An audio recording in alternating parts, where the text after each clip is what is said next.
5 February 2026ला जिल्हा परिषद आणि पंचायत समितीच्या निवडणुकीचं मतदान होणार आहे आणि या निवडणुकीच्या अनुषंगाने खालापूर तालुक्यामध्ये 4 जिल्हा परिषद आणि 8 पंचायत समितीच्या निवडणुका होणार आहेत। त्याच्यामुळे सर्वच राजकीय पक्षांनी आपापल्या परीने या निवडणुकीची तयारी सुरू केली आहे। उमेदवारी आपल्या या निवडणुकीच्या कामाला लागले आहेत। आज आपण आहोत खालापूर तालुक्यातील सावरोली जिल्हा परिषद वार्डामध्ये। या ठिकाणी राष्ट्रवादी काँग्रेस पक्षाने अनेक पक्षप्रवेश घेतले, अनेकांचे पाठिंबा या ठिकाणी देण्यासाठी प्रयत्न सुरू केल्याने आज खालापूर तालुक्यातील धामणी आदिवासीवाडी येथील महिलांनी राष्ट्रवादी काँग्रेस पक्षाचे उमेदवार म्हणून संतोष बेलमरे यांच्या नावाची घोषणा होणार आहे असं त्यांच्या मनामध्ये ती धारणा आहे आणि त्यांनी आज या ठिकाणी बहुसंख्य या आदिवासीवाडीतील महिला असतील, पुरुष असतील, तरुण वर्ग असेल, या सर्वांनी या निवडणुकीच्या अनुषंगाने संतोष बेलमरे यांनी केलेल्या कामाची त्यांना पोचपावती आणि त्यांनी रस्ते असतील किंवा त्यांची काही शाळेतल्या मुलांची व्यवस्था असेल, अनेक समस्या त्या ठिकाणी सोडवण्यासाठी मागच्या काळामध्ये प्रामाणिक प्रयत्न केल्यामुळे इथल्या मतदारांनी या ठिकाणी संतोष बेलमरे यांची भेट घेतली आणि भेट घेऊन त्या ठिकाणी आपण उमेदवार असला तर आम्ही राष्ट्रवादी काँग्रेस पक्षाला बिनशर्त त्या ठिकाणी पाठिंबा देतोय आणि त्या पाठिंबा देण्यासाठी या ठिकाणी शेकडो महिला असतील आणि पुरुष मंडळी असतील, तरुण मंडळी यांनी या ठिकाणी संतोष बेलमरे यांची भेट घेतली। यावेळी त्यांच्यासमोर खोपोली नगरपालिकेचे माजी नगराध्यक्ष सुनील भाऊ पाटील, त्याचबरोबर सर्व कार्यकर्ते या ठिकाणी राष्ट्रवादी काँग्रेस पक्षाचे उपस्थित होते। त्यांच्या उपस्थितीमध्ये पुरुषांनी आणि महिलांनी त्या ठिकाणी खालापूर तालुक्यामध्ये राष्ट्रवादी काँग्रेस पक्षाची घोडदौड पाहता आणि ती काम करण्याची पद्धत पाहता या ठिकाणी संतोष बेलमरे यांना पाठिंबा दिलेला आहे आणि आज आपण पाहतोय शेकडो महिला या ठिकाणी त्यांच्या भावना त्यांनी या ठिकाणी व्यक्त केल्या आणि पुढच्या काळात ठामपणे आम्ही संतोष बेलमरे यांना निवडून आणण्यासाठी निश्चितपणाने प्रामाणिकपणे त्यांच्या बरोबर राहू असा या ठिकाणी त्यांना शब्द दिलेला आहे। जिल्हा परिषद इलेक्शन लागले जातात, त्या निवडणुकीसाठी मी तयारी करते। तुमच्याकडे मी सर्वांकडे मदत मागते तर मला मतदान द्या आणि निवडून आणा। आपल्या वाडीमध्ये रोडची समस्या आहे, रोड केलाय पण तो अपूर्ण आहे। तुमच्या वाडीमध्ये पण आजारी असेल त्याला हॉस्पिटल यायचं तुम्हाला झोलीत घेऊन जावं लागतं आणि गेले कित्येक दिवस हा त्रास चालू आहे। शाळेत जाण्यासाठी सुद्धा मुलांना 2 किलोमीटरचा परिसर त्यांना प्रवास करावा लागतो। त्याचबरोबर आता मला समजा एखादा कार्यक्रमाला गेले महाराज लोक तर त्यांना त्या ठिकाणी वस्तीला राहावं लागतं कारण का वाडी खूप दूर आहे, आउट साईडला आहे। पाण्याची पण ती समस्या आहे, शाळेतल्या मुलांची शाळेची समस्या आहे। एखादी जर आदिवासी महिला गर्भधारणे असेल, ती प्रेग्नंट असेल, त्याला घेऊन यायची असेल हॉस्पिटलला तर तिची काय अवस्था होऊ शकते। तर आमच्या घरामध्ये एखाद्या स्त्रीला पोट दुखणार किंवा काय दामोदर आम्ही गाडी घेऊन जातो, तुम्हाला त्या डोंगरावर पाण्याचं खाली यावं लागतं। उंच असं डोंगर आहे, आल्यानंतर पुढे नाला आहे पाण्याचा। पावसाळ्यात जर पाऊस पडला तर ते नाला पूर्णपणे पाण्याने भरतं आणि मग त्या नाल्यातून त्यांना यावं लागतं। पाण्यासाठी मी पाहिलं असं जेव्हा मी जातो बघायला त्या डोक्यावरती 3 हंडा घेऊन त्या महिला डोंगरावरती सरळ चढतो, असं वाटतं म्हणजे आपण पारतंत्र्यामध्ये आहे। कुठल्याच वाडीची एवढी वाईट अवस्था नाही जेवढी वाईटची अवस्था तुमच्या वाडीची आहे। चुकून जर हंडा पडला तिच्या मागे दुसरी बाई चाललेली असते आणि विशेष म्हणजे त्या हंड्याला धरत पण नाही त्या आणि अशा डोंगरावर सरळ चालतात त्या। पण तसं होऊ नये, या सगळ्या गोष्टी म्हणजे रोडची समस्या, लाईटची समस्या, पाण्याची समस्या, त्याचबरोबर ह्यांच्या वाडीमध्ये जे मंदिर आहे सभागृह ते सुद्धा खूप छोटे आहे। ते मंदिराचे सभागृह त्यांना चांगलं बांधून पाहिजे, ती सुद्धा त्यांची मागणी आहे।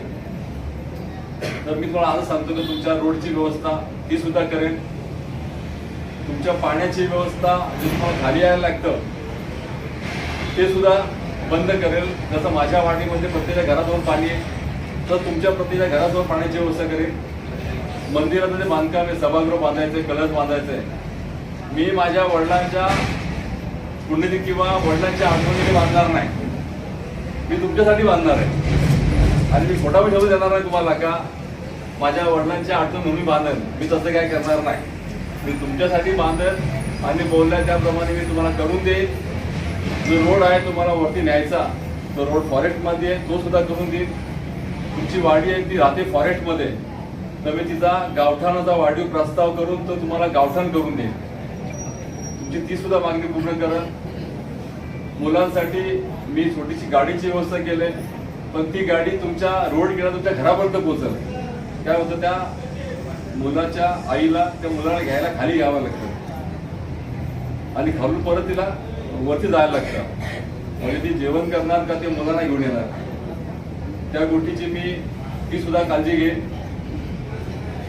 माझी वाडी समजून मला जेवढं काम करता येईल तेवढं तुम्ही करत जा. सावरुली आणि धामणी खूप जवळ आहे, जाण्या येण्याचा मार्ग तुमचा माझ्या इथूनच केलाय, सावरुलीमधूनच. मी तुम्हाला इथे या ठिकाणी जी काय तुमची समस्या असेल ती सगळी घेऊन या. मी 100% तुमचं सोडण्याचं काम करेन.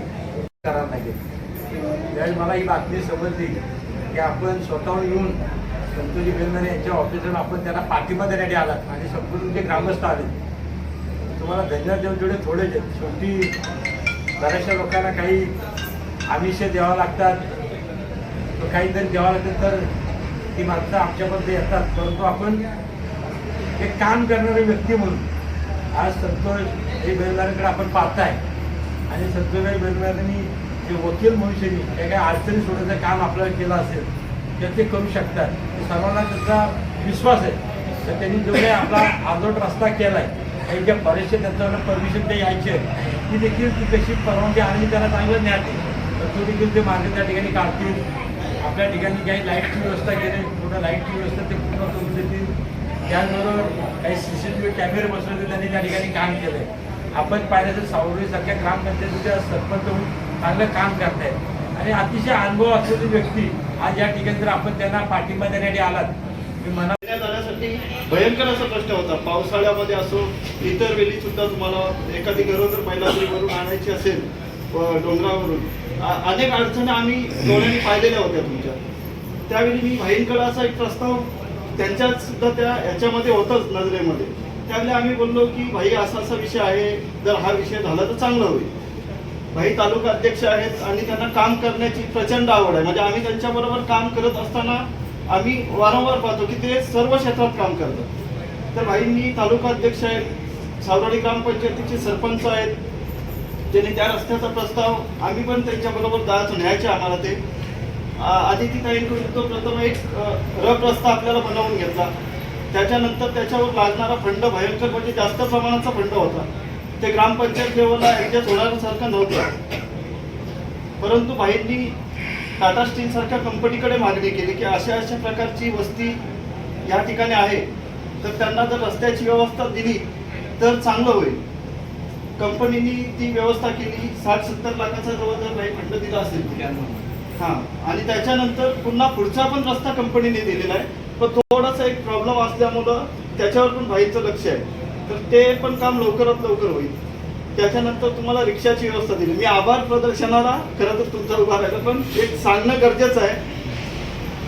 त्याच्यानंतर तुम्हाला शैक्षणिकदृष्ट्या ज्या ज्या अडचणी येतात, आता आमच्या सावरोली आदिवासी वाडीमध्ये तर त्यांचा विचारच आहे की कोणालाही शिक्षणासाठी अडचणी कोणत्याही प्रकारे काही तुम्हाला लागतील.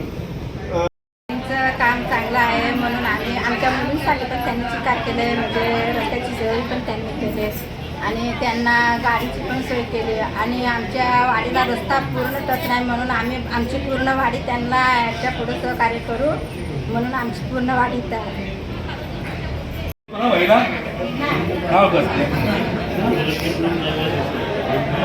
सावरोली ग्रामपंचायत सरपंच आहे. आता जिल्हा परिषद उमेदवारी बाई घेतोय. आपल्या जवळचं गाव आहे सावरोली आणि बाईची कामं आपल्या सर्वांना माहिती आहे की आपल्या वाडीतील जी मुलं आहेत आदिवासी वाडीतील त्यांचं येणं सगळं नियोजन कुणी केलेलं आहे? बाईंनी केलेलं आहे. आपला रोड कुणी केलेला आहे? सगळ्या गोष्टी तुम्हाला अजून पण होतील चांगल्या. पाणी भेटेल, रोड भेटेल, लाईट भेटेल. जेव्हा बाई जिल्हा परिषद निवडणुका निवडून जाईल तेव्हा अजून आपल्याकडे कामं करता येतील आपल्याला. त्यासाठी आपण धामणी ग्रामस्थ आदिवासी वाडीतील सर्वांनी एकत्र होऊन आपण संतोष भाईला चांगल्या मताधिक्य देऊ आणि भाईला चांगल्या मताने आपण विजय करू. करायचं ना, म्हणून आपण सर्वजण भाईच्या पाठी राहा एवढीच मी विनंती करतो. संतोष बोईमारे हे आपल्या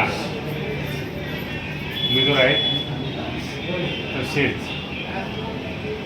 धामणेवाडीतला फुल सहकार्य संतोष बोईमारे भाई यांना करणार आहेत ही मला आश्वासन आहे फुल. परंतु दुसरी गोष्ट अशी की जी ह्या महिलांच्या मुली ज्या शाळेत येत आहेत त्यांना रिक्षा वगैरे जायला रस्ता, या बायांना सावरळमध्ये यायला हा संतोष बोईमारेने केलेला आहे. तसंच जाणे येणं रिक्षा ठेवले यासाठी बाकी मुलींवर लक्ष आहे. बाकी भरपूर आणि ह्यासाठी आणि ह्यांना सर्वांना बोललेलं आहे मी तर ह्या वेळेला जर राष्ट्रवादीमधून आपले इतर उमेदवार आपले आहेत आणि त्यांना बोललो हातामध्ये भेटलं घड्याळ आहे आणि मोबाईलमध्ये तर बघितलं तरी घड्याळच आहे आणि सोपा निशाणे ह्याच्यामधून करून आपल्याला सहकार्य करायचं आहे. ह्याच्यामधून संतोषभाई यांची सीट लागली तर माझा आनंद आहे. एवढं बोलून मी